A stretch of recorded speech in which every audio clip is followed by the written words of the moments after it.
Welcome to the Sober Biz Podcast, the show for the bold, the brilliant, and the booze-free. Here we talk about building meaningful booze-free businesses, turning your mess into your message, and showing up even when you feel like an imposter. This is no fluff and no filters, honest conversations for alcohol-free entrepreneurs who want to make an impact. Have you ever felt when you're successful in your business that your life is falling apart? That when you're successful in your business, your health starts falling apart. When you're successful in your business, your family is suffering.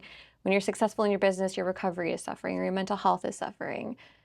If that's you, I really want you to listen to this episode, because honestly, that has been my story for almost 3 years, almost since I started my business. Entrepreneurship is not what everybody online says.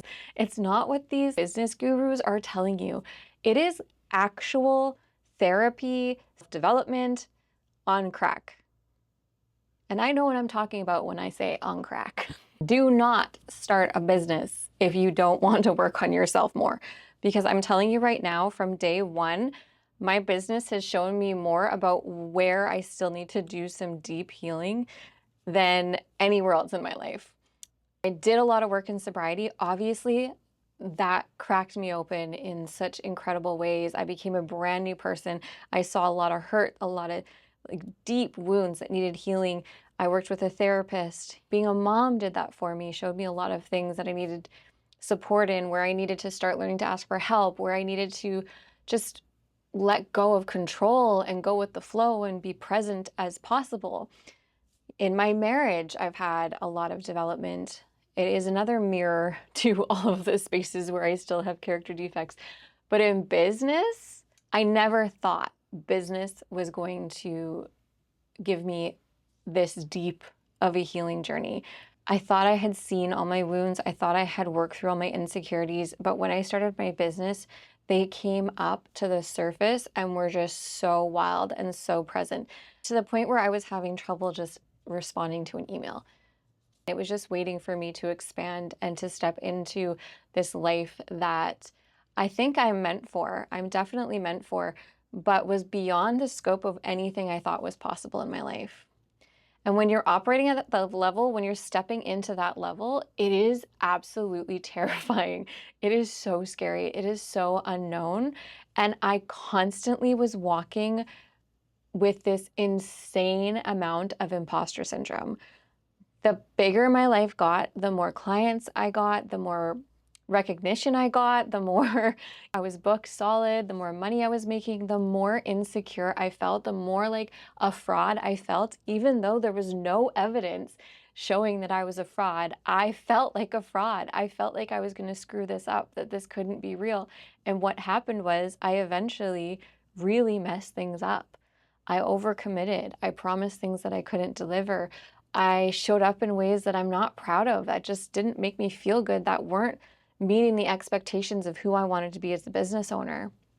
And I really had to learn to accept, to honor, to appreciate where I was at.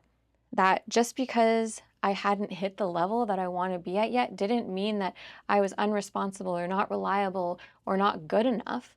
It meant that I had 3 kids at home and life was hard and life was heavy and I was grieving and I had postpartum depression and I had really heavy, deep losses in my life. And it was okay that I couldn't meet my own expectations. It's okay that I let people down because I was willing to make amends for it. It's okay that I wasn't perfect and that I was messy, because that's where I was learning the most and learning who I wanted to be in business. When I messed up and those things happened, I knew this isn't what I want. This isn't who I want to be. This isn't how I want to show up. So how do I become that person? What do I need to learn? What do I need to do? What do I need to let go of? What expectations do I need to let go of so I'm not beating myself up here? I had to do some really deep inner work.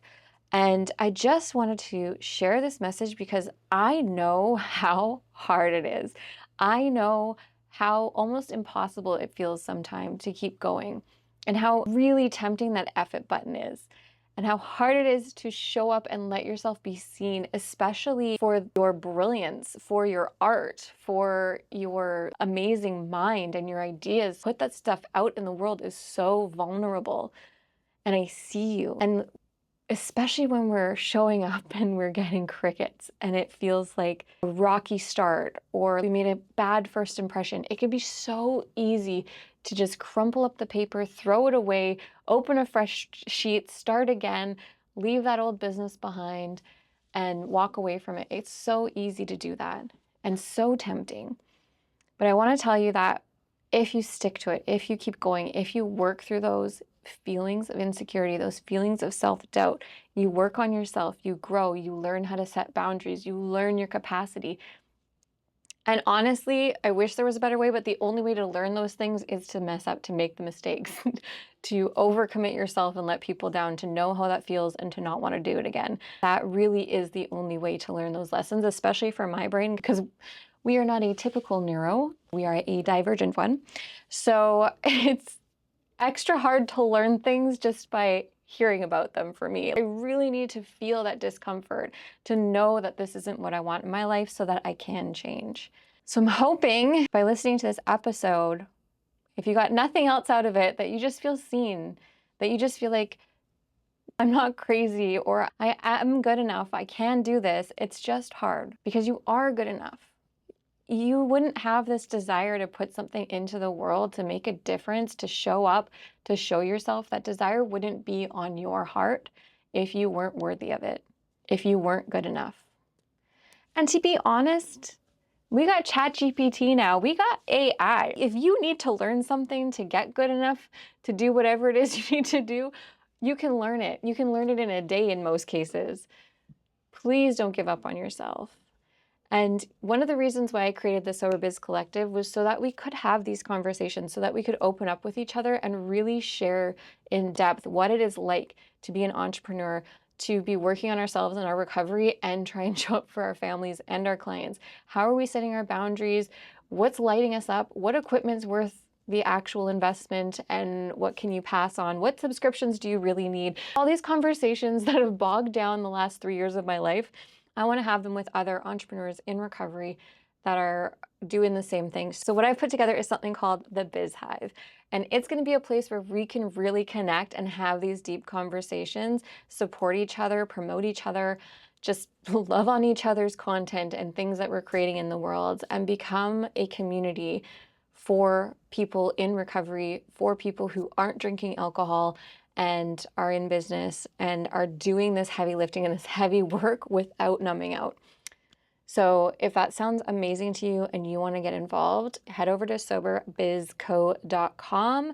I'm going to have a link there for you where you can actually sign up and get 3 months free. Thank you so much for listening. I am just over the moon with this relaunch of our brand and of this podcast, and I can't wait to speak with more sober entrepreneurs and hear your stories and really connect and support each other.